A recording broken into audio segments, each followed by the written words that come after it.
Today we will tell you why cats do not smell. What colors do dogs see? Why don't snakes have arms and legs? The first fact is about cats. It's no coincidence that cats are nicknamed cleaners. They really can almost sit still for hours, brushing their soft fluffy coat and washing their face. And they do it quite thoroughly and skillfully. Here is a cat licking its left paw and rubbing its cheeks and behind its ear. After making a few circular motions, she again licks the same paw and again rubs the same places. And so many times. It is better to wash with a paw soaked in saliva. It scrubs off the dust and dirt, which the cat will immediately lick off the paw. Then the same procedure is repeated with the right paw. But here the head is done.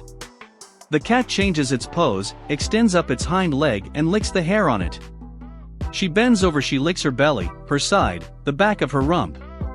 Her tongue is bright pink, thin, but quite rough. It cleans her coat better than any brush. After washing she lies down and curls up with her nose to her tail, closes her eyes and sleeps or just dozes off.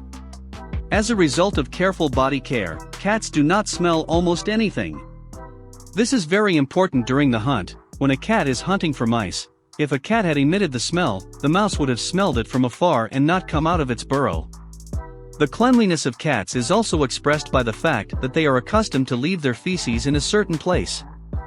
And then they rake up the excrement with their paw.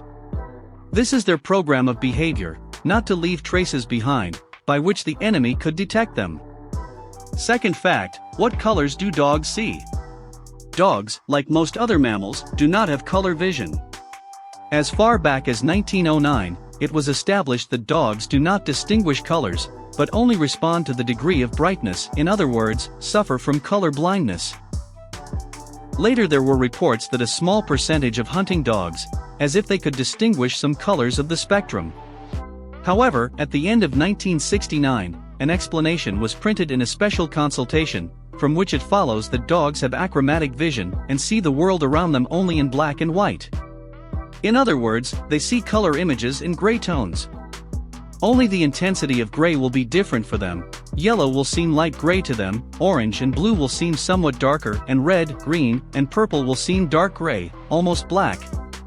Dogs can very precisely distinguish squares or a circle, and an ellipse with the ratio of semi-axes 9:8, but they cannot distinguish colored squares among the set of white, gray and black. A dog's vision in general is very different from that of a human. Like their ancestors, the wolves and the twilight and nocturnal animals in general, they have a retina composed mainly of rods. Unlike humans, dogs don't have a yellow spot on their retina, which means they don't have the main mass of color-perceiving cones. This explains why dogs cannot see colors. Last fact for today, why don't snakes have arms and legs? Turns out it's all the fault of the evolutionary fiasco. About 150 million years ago, there was a tiny change in the genetic code of snakes, which subsequently made them what they are now. That said, research on this topic began back in 2016, by two unrelated teams of specialists at once. But the outcome they eventually arrived at was similar.